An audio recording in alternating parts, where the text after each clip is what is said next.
What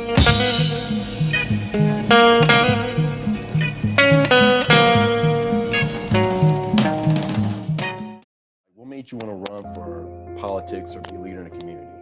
Yeah, so should I start from the beginning? Start from the beginning. Um, so I grew up in a very abusive household.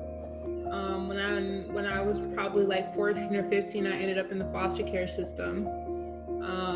Living in a group home for a while, and then somebody within my family got custody of me. Um, and it's so crazy how full circle it has come, because when I was in the foster care system, Senator Leah Landrum Taylor was in office, and she was fighting for kinship care while I was in foster care. And she was the last Black female state senator we had. Right. So now here I am, picking up right where she left off. It's so crazy. So I went into the Army when I was 17. And during that time, I ended up, losing some of my friends. And that really impacted me emotionally. And so when I did my first undergrad as a social worker, you have to intern. I was not ready to work with clients one-on-one yet. So I chose to do my internship with the Tennessee General Assembly, which is our version of the legislature. And that was my first look into politics. I was a Republican at the time. I was raised Republican. The military furthered that. And so I was in a totally different mindset. But the one thing that I did see during that time was that legislators on both sides of the fence were voting against their morals because the party told them to. Right. That was a decade ago. It's so much worse now. So I knew at some point, I was going to run for office because I believe that policy is for the people and belongs with the people. So fast forward, moved back to Arizona, did some things. I went to Utah for a short while, where I worked as the legislative liaison for the Utah Domestic Violence Coalition. So it was my job to head their policy team, write bills, testify in committee hearings, educate legislators on how those bills would affect their constituents. And it really just renewed that passion for me. But I would say during that time, I experienced my own domestic violence. My hand was broken. I got evicted. I lost my job. I was essentially homeless from like August of 17 until January 18, with PTSD and Stockholm syndrome, right? Like I was identifying with my abuser hard. And as a service-connected veteran, I get all of my health care through the VA. But it took the VA 4 months to schedule me a mental health appointment. That's unacceptable. Yeah. How do I survive war? How do we survive war? And we come home and commit suicide because we can't get the help that we need when we need it. So it was that, and in addition to that, like I understood that I have privileges. I'm an educated woman. I'm a veteran, right? So I get services before other people do. And I'm already in my profession. And if I'm having this much trouble getting help, then what is it like for people who have less than me and who don't know how to navigate the system? And truly, that's why I decided that it was time for me to run for office. And Sarah, I know, and before, we had offline, you talked about, you being a native, you grew up in Maryvale, and your experiences, it seemed like it made you stronger and gave you the purpose to run and be a community leader and run into politics. Yeah. Even though you was, a Republican, which is, hey, we got nothing against Republicans, and everybody has a right to vote. Everybody can pick a party. But it seems like that drove you to do what you're doing now. It gave you purpose, it gave you direction, it gave you service in regards to being a public leader. Now, let me ask you this.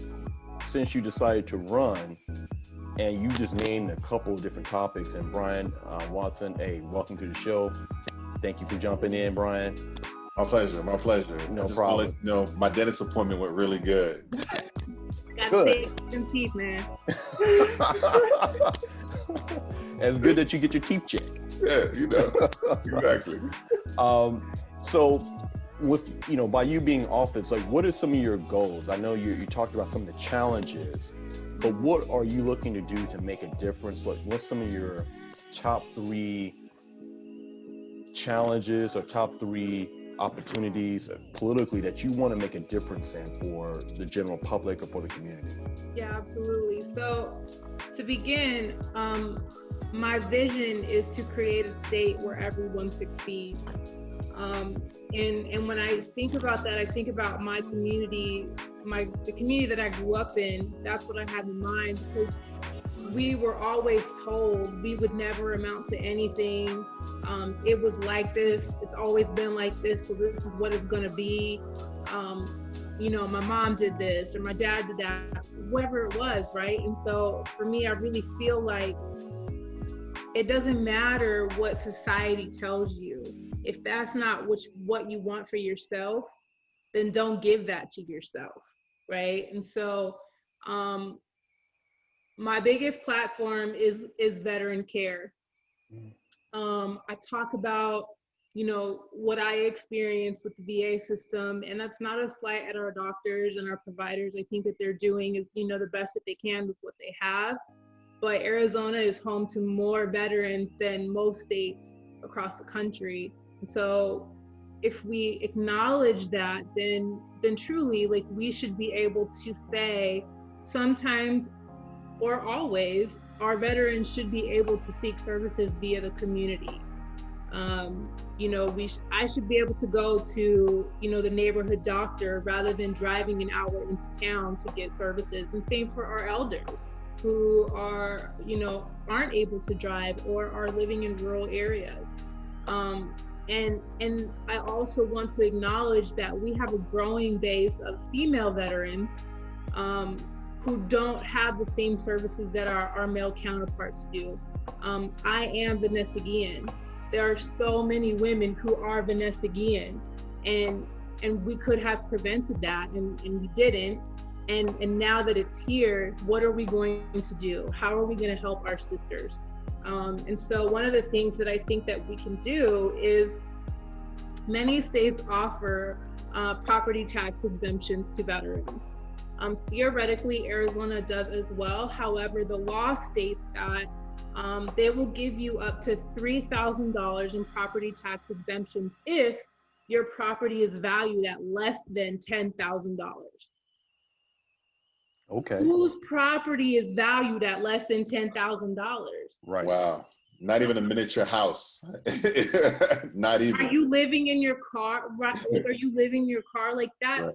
It's there just to check a box, right? Right. So, in talking to veterans around the state, most of them don't care if their taxes are taken from them, so long as those taxes are going to veteran-run, veteran-led services, right? So if we can partner with the DOD and the DMV or whomever and identify when veterans are moving into Arizona, then we can use that money to provide services for veterans specifically and ensure that 25% of that allocated money goes specifically to female services.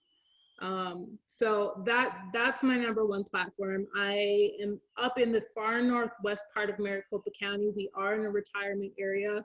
So we do have a lot of retirees out here. We are also right next door to Luke Air Force Base. And a little further south, you have an Army Reserve base out there. So we have a lot of veterans in this area. My second platform would be child safety and keeping families together.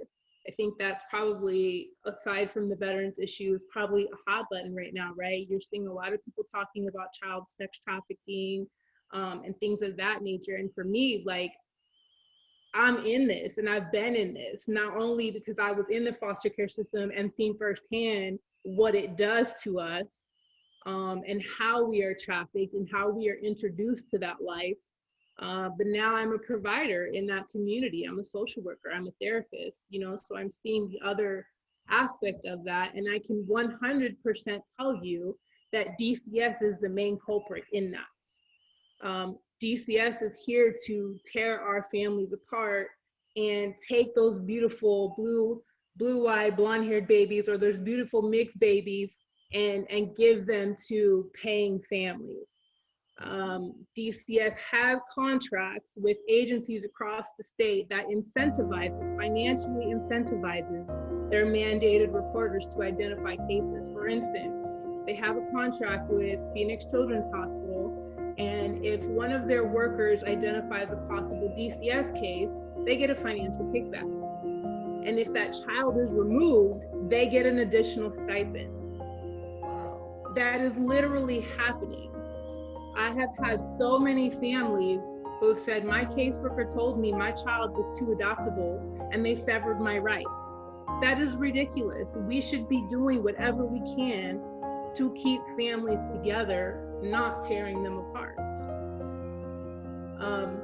So when we're thinking about prevention and early intervention, there are some really great programs that teach those positive parenting skills, that teach healthy communication, whatever, I think it's just so mind-boggling that you have 4 legal duties, right? You have to provide healthcare, you have to provide food, you have to provide shelter, and your child must go to school. Those are your 4 legal obligations. Meanwhile, the economy is so crappy. You got parents who are working 2 or 3 jobs just to survive, just to ensure that they can meet those 4 legal obligations. And yet they're not able to meet the nurturing obligations, right? And so then DCS likes to step in and say, oh, you're neglecting your child. You're not giving them the love and the attention that they deserve because you're working 2 and 3 jobs because that's what the system tells you got to do. It's almost right? like a setup. Absolutely. It's absolutely a setup.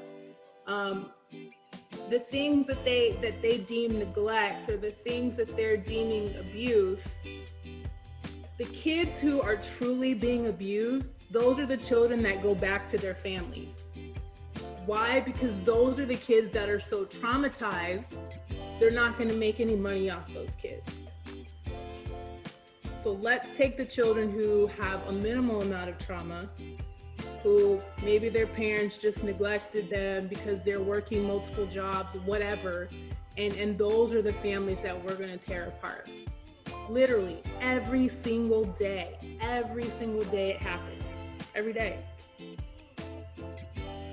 So for me, I believe that we don't need more funding. We have tons of funding. We're just not appropriating that funding correctly. We need to be focused on keeping families together. If our Republican friends are screaming life, family, and pursuit of happiness or whatever, then we should be focused on the family as a whole and keeping the family together and helping that family rather than paying another family, right? So that's my second platform.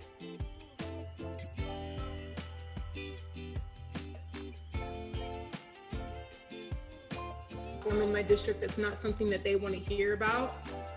Can you guys still hear me okay? Yeah, we can hear you now. Yeah, it's a little bit of internet texture, yeah.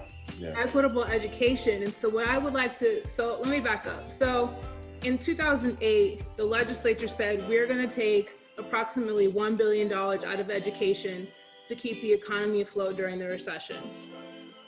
In that, we are going to make sure that we pay that money back over the next decade with interest, because constitutionally, the legislature is responsible for public education. Well, instead of putting that money back into education, they continue to defund it, right? And promote private schools, which we know is just modern day segregation. And in that decade, we have also introduced results-based funding. So the schools that are testing well, those are the schools that get more money.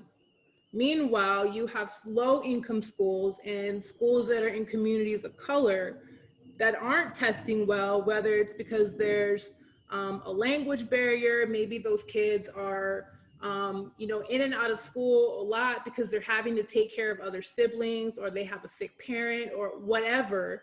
So the testing does not match their more affluent students. Therefore, they don't get that funding. And because they're not getting that funding, the classes that you and I got when we were in school, woodworking, welding, automotive, home ec, right? Something that gave us a skill set, those students today are not getting those classes. So what I would like to do is partner, create a program that partners a small local business with their local high school and allows students opportunities for internships.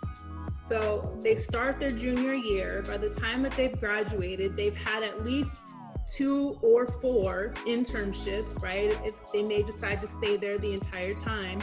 But during that time, they have the opportunity to have those internships. They're building those skill sets.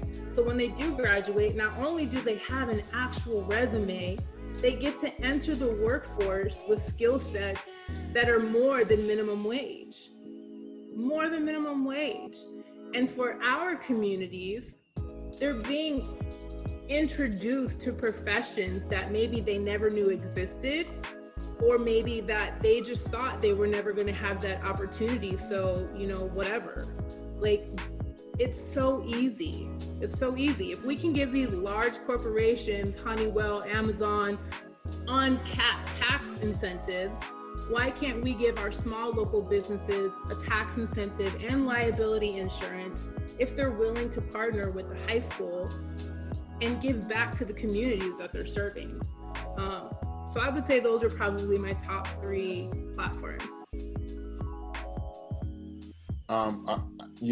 Listening to you talk about the issues so fluidly and understanding the solutions, and how it is that we've attempted to arrive at the right solutions, but only to, exacerbate the issue and make it worse. How do we better socialize what's at play here for our voters? Because this is the thing. I think a lot of times voters aren't really as well versed on what the policies are currently, how they're negatively impacting the community, and what are the opportunities through the candidates' agendas to be able to vote someone who's going to put the kind of policy that will start to reverse course a lot of the harm.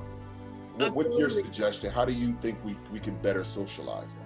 So I have this great analogy that I use more specifically with the young voters, right? Because we know 18 to 29 is the lowest voting base. So what I say to them is, let's say that you're going to a party and they send out an RSVP. And on that RSVP, they say, do you want mac and cheese or do you want potato salad? People get the analogy, right? You get the analogy. Do you want mac and cheese or do you want potato salad? If you really want the mac and cheese, but you're working and you're in school, you're working and you got kids, or you're working multiple jobs, or you're like, you know what, I'm gonna get to it later, but you never get to it. All the people who want a potato salad put in that RSVP, so you show up to that party and all that's there is potato salad. That's literally what is happening. Wow, that's true. That's literally what's happening. We want the mac and cheese. We know we want the mac and cheese. Right. So we got so many things going on that it's like, I'm gonna get to it, I'm gonna get to it, I'm gonna get to it, and we never get to it. But let me tell you, these 5 people that want potato salad, they sure do make sure that you know that they want potato salad. And those are the people that get to dictate our everyday lives. Every day. People don't understand that, sure, the presidential election is one thing. And truly, if you look at 2016, it doesn't matter. People voted for Hillary and we still ended up with Trump, right? But your local election, those are the things that truly, truly impact your everyday life. Your legislature has the ability to cap rent. I have a Republican constituent who had no idea that the legislature was in control or could cap rent. And she told me Her rent has gone up $500 in 2 years. That's ridiculous. She got 4 adults living in a 2-bedroom apartment because that's all they can afford. Right.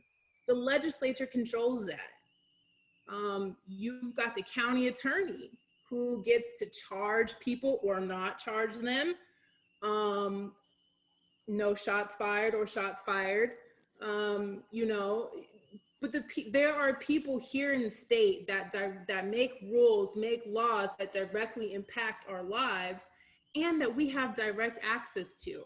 You'll never meet the president. You'll never have a conversation with him. You'll never have a conversation with your congressperson, but your local leaders, we probably focus on 200,000 people at the most. So if you wanted to walk into our office or you wanted to have a phone call or a Zoom chat with us, you're going to get that within days, whereas it could take you months, you know, for those bigger people. So it's mac and cheese or potato salad.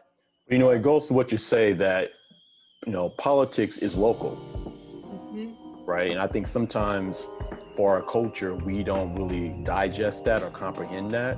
Like, you know, we're talking about some of the things that happen on our daily lives or our daily experiences.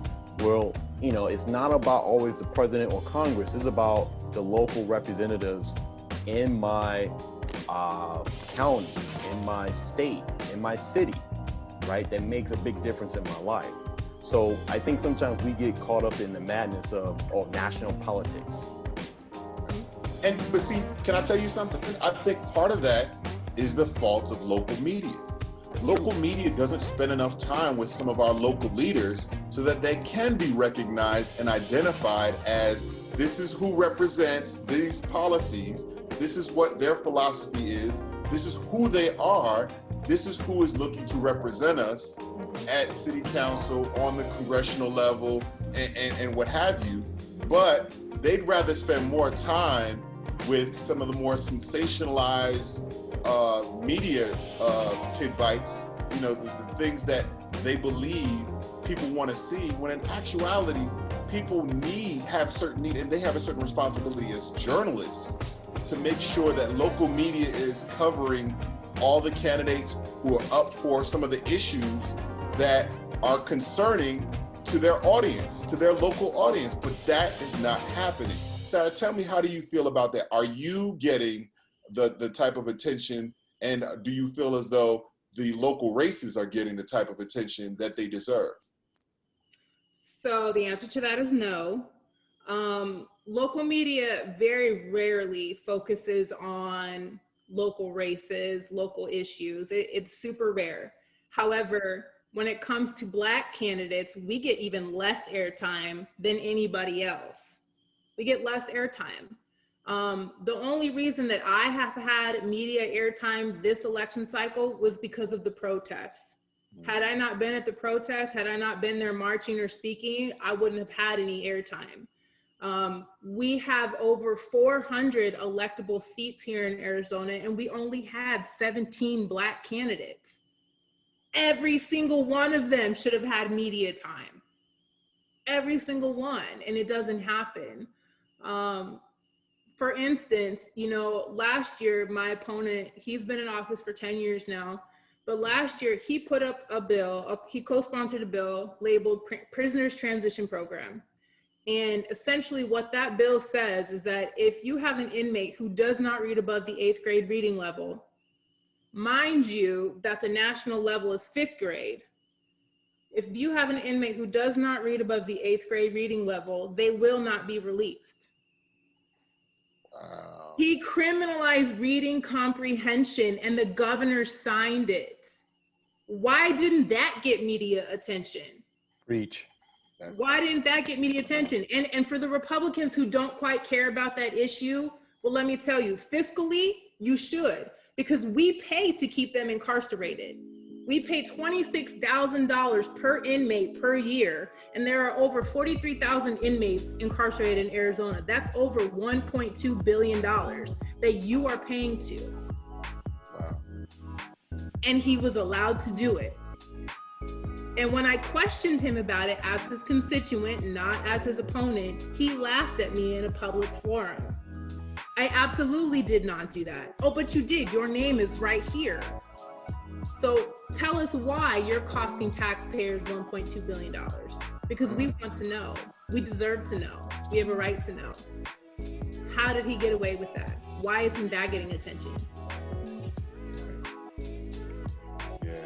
You know, and I'm you know, this is really good dialogue for our viewers and for our audience. You know, I know one thing for Apolitical, one of our goals is to make sure we put these local issues and yourself, like Candace yourself, out there so the local public can really understand what's really going on. Yeah. Right? What you just said, I bet you 7 out of 10 people don't know.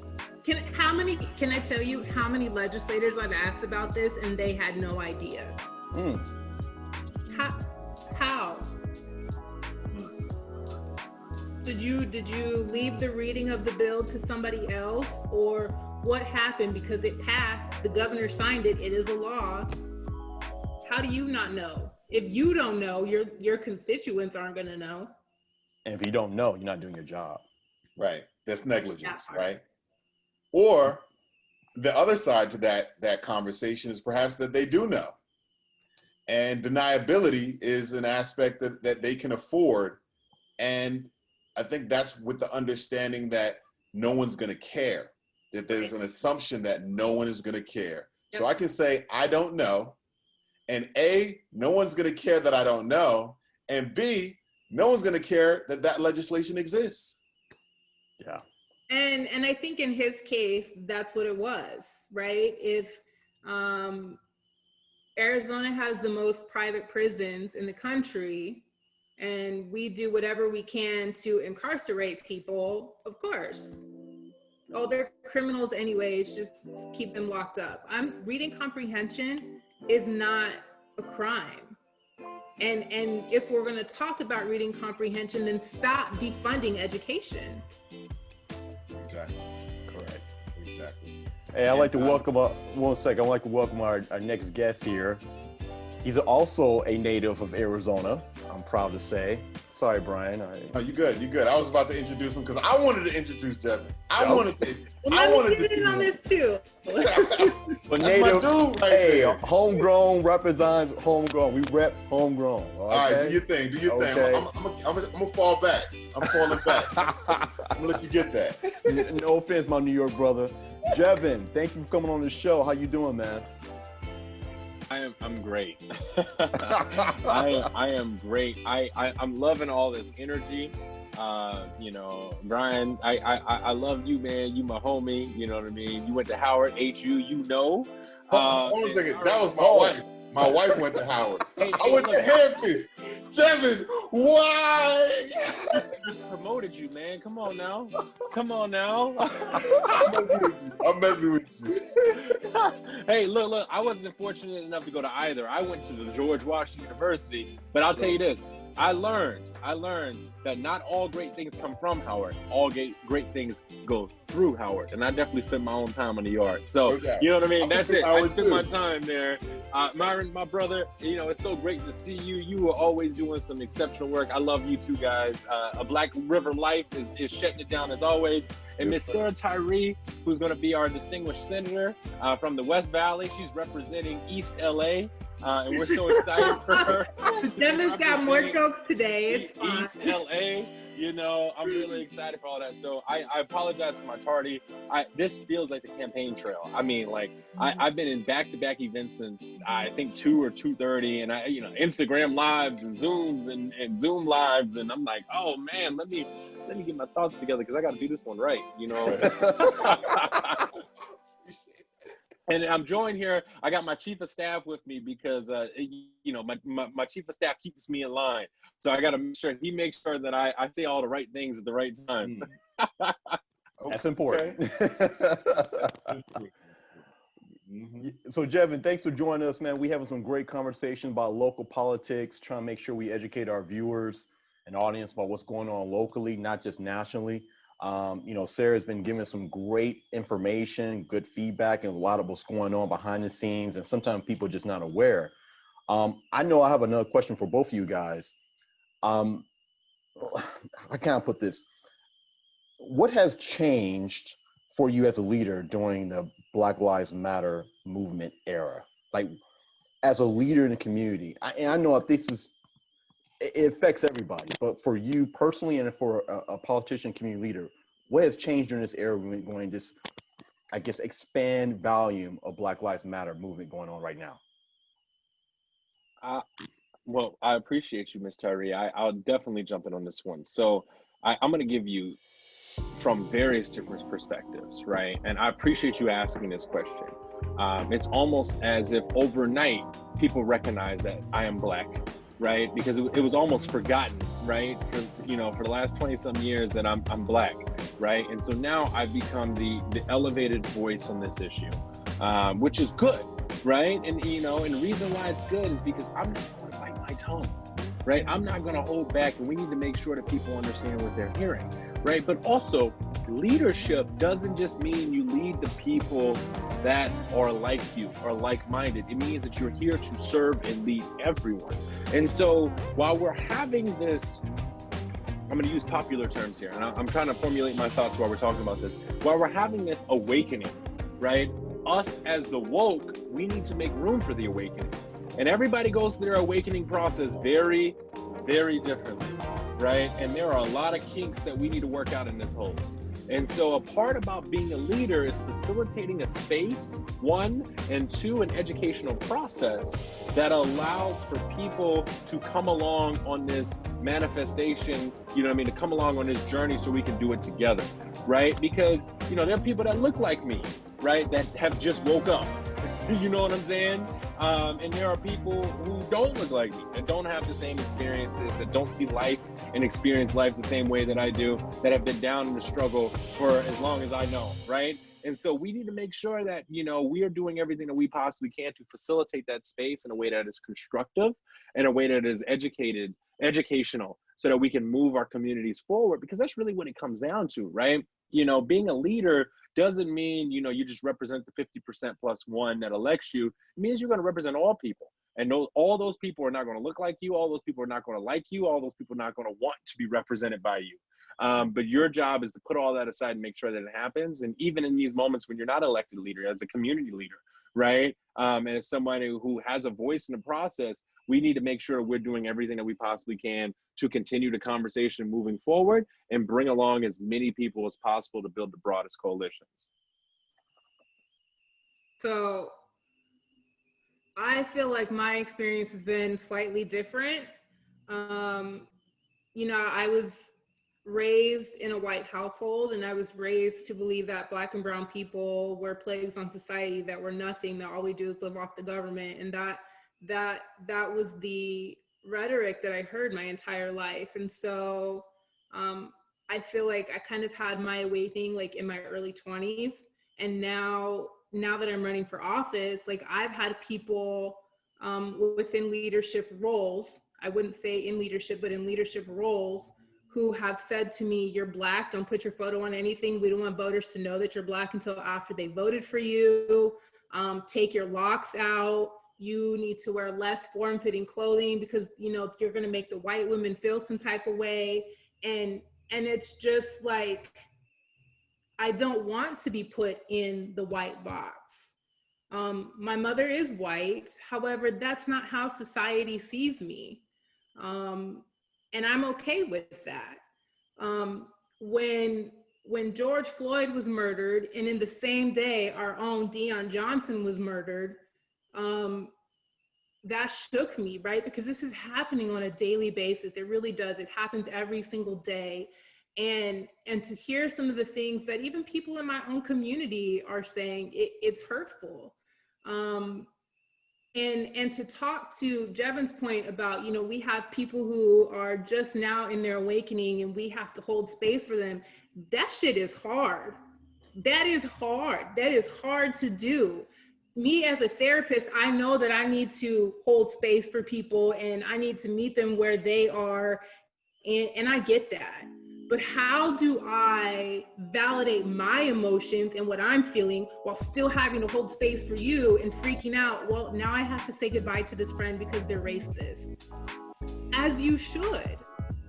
as you should. If they're saying that it's acceptable to kill unarmed Black and brown people, you should not have that person in your life, right? And so I feel like it's been really hard to navigate, both as a human being, as a biracial woman, and also as someone who's running for office in a very red district. I have to be mindful not to push too far, but to also stay true to who I am and the type of leader that I am. And this may come from me being in the military, but I get down in the dirt with my troops. If they're hurting, I'm hurting too. And so when I have people telling me, Sarah, you need to take a step back, you need to remove yourself from the spotlight, that's hard. I don't want to, because I don't belong behind the scenes. I belong right there. But I also have to acknowledge that it's okay for me to be right there, but also I need to be in the seat that can make that real change. So it's, man, for sure.